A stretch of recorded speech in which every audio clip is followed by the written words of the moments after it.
Okay, welcome ladies and gentlemen to the second post-match press conference with the South African team. On my right I have head coach Jacques Nienaber and captain Siya Kolisi. Hands up in the air nice and quick if you can. First question please. Okay, gentlemen over here. Hi Jack. Your hand up. Yeah, You can see it. that's There we me. go. Hi Jack, congratulations for the win. Simon Walser, Midi Olympic. Once again, the bomb squad worked really well, and some players appear to have been better performers than the starters. Are you considering changing your starting team, because these guys from the bomb squad are always having a huge impact on the game? Yeah, like I've mentioned before, in terms of our team selection, sometimes when we select a team and it's a 7-1, there's a big thing about the bench, or 5-3. It might be a 8-0 next week, or 4-4, or 6-2. But the main thing, it's a squad of 23 players, and everybody's got a role and a responsibility. So the fact that the bomb squad or the guys off the bench come onto the field is because the guys who started laid the foundation, you know. So, I think that's what sometimes people miss. They see the performance of the guys coming on, but you don't know how much the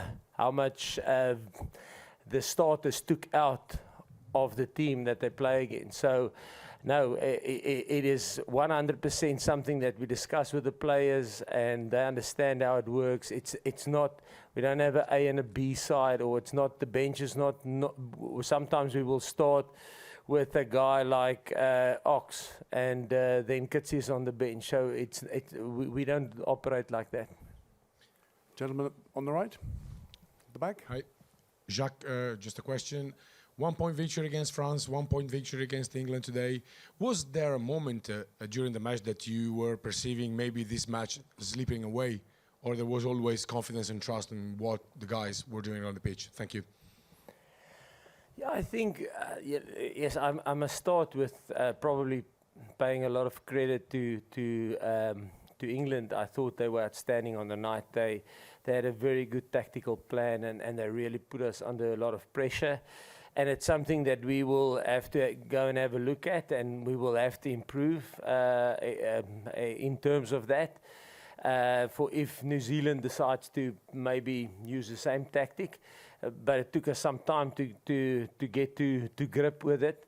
And but yes, I think that's probably the strength of this team, is that they find a way to even if we don't play well, even if our things aren't going our way, they find a way to get a result, you know. And it took them probably 70 minutes to get into a position to get a foothold in the game.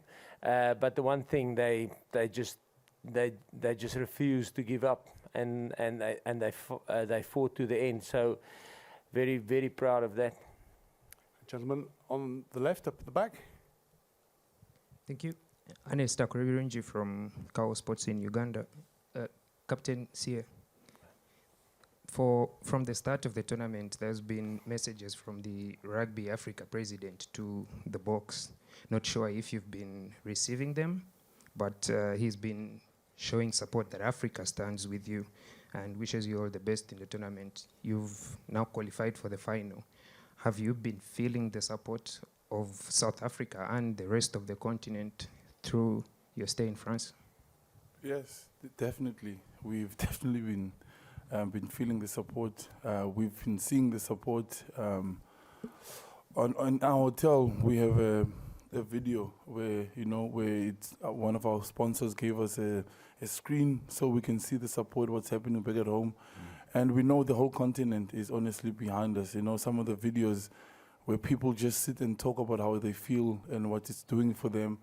And I don't think there's any country in the world where people that don't have DSTV will go to a mall and all sit together, and people keep the mall open and they sit there and they watch us play, you know, from people from different walks of life. And I think that is exactly what's fueling the team. And yeah, it's special because we know we're not only representing South Africa, but the whole continent in general. And if we do become successful, the whole of Africa does win. So we do see the support and we do appreciate it. Gentleman on the right, over here. Hi, Jack and Siya. Antoine Talieu from Eurosport. The game was not very nice to see, and South Africa was not as good as 1 week ago. Do you consider this victory as a little miracle? Like, England is a world-class team. England is completely different to what they were a year ago. And they had an amazing game plan today, which we took long to get to adapt to. And these things happen, you know. The thing that I take out of this game is the fact that we're able to dig deep and fight to get that victory.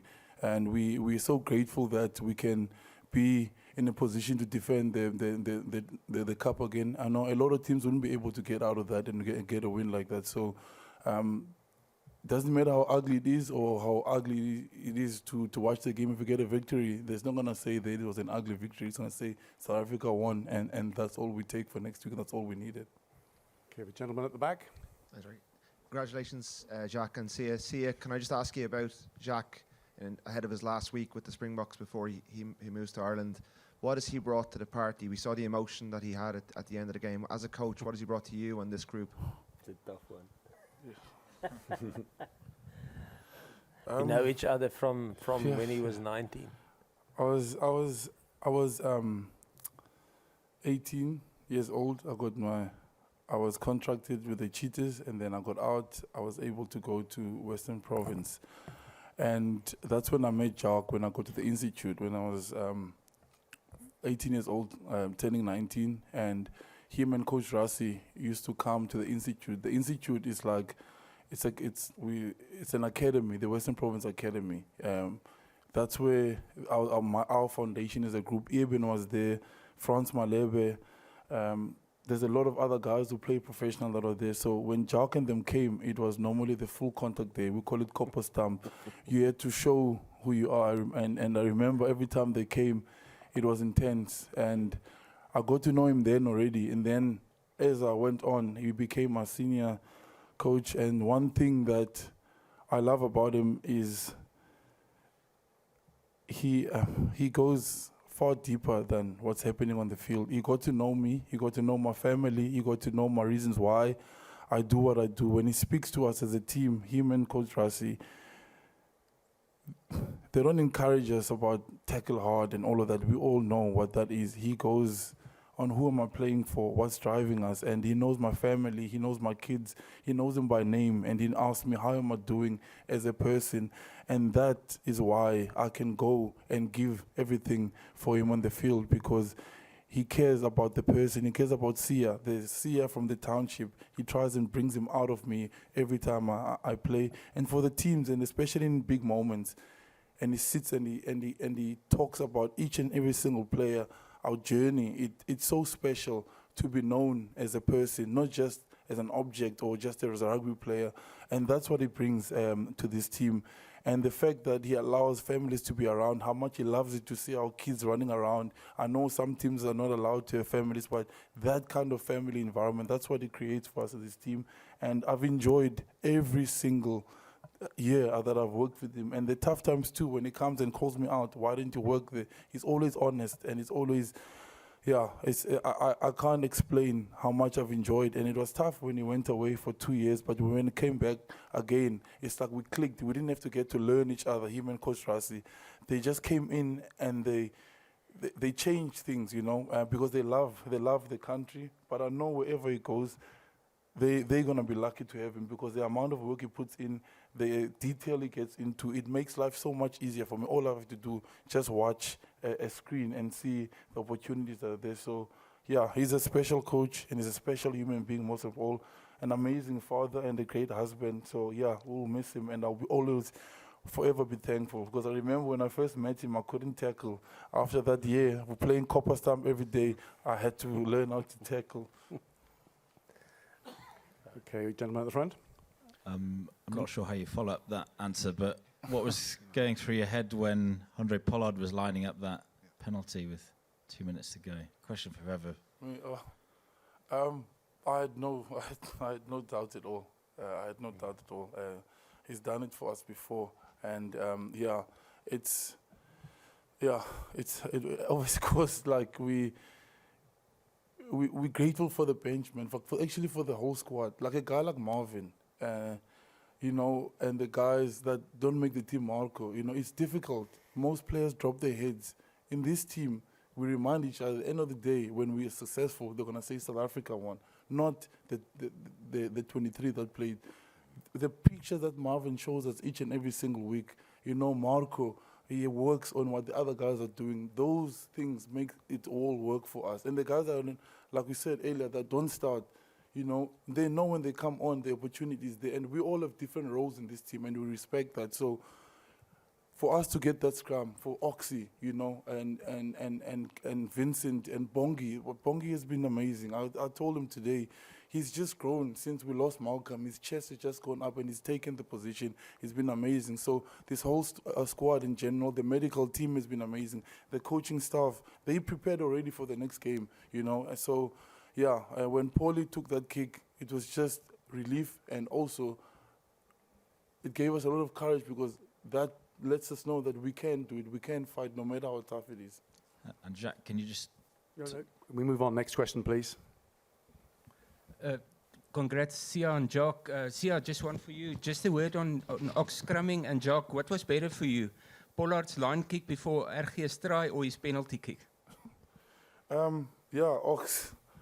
Ox and the guys behind him have been special, you know, and we take pride in our scrums.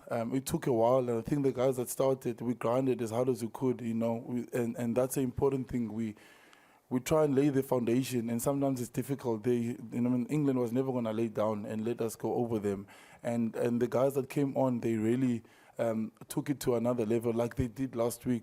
To Oxy, Vinci, and Bongi, who went 80 again, it was really special, and obviously the guys behind him.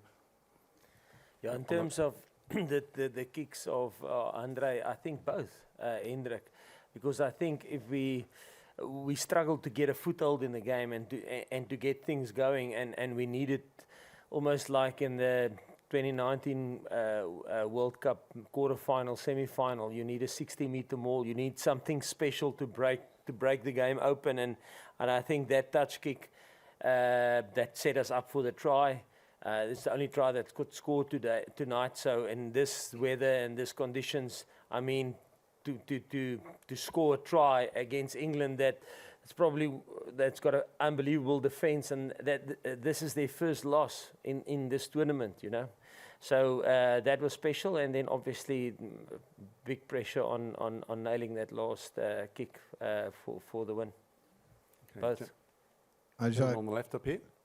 Hi, Jacques. Your decision to remove your number 10 after 31 minutes, it was described as brave and brutal. But can you talk through the thinking there? Was it pre-planned? Was it game state? And if so, why? And how the player took it? How Mani kind of reacted to that? Yeah, I think like Siya said, that's the beauty of this group. We're open and honest. And because we have the right players, the players accept it. Sometimes things aren't going your way. You know, we've done it with, I can say numerous. We've done it with Bongi in 2018, where we took him off after 30 minutes. He was just, for that specific day, he was just not on fire, you know. But he started the next week again. The same with a guy like Willie.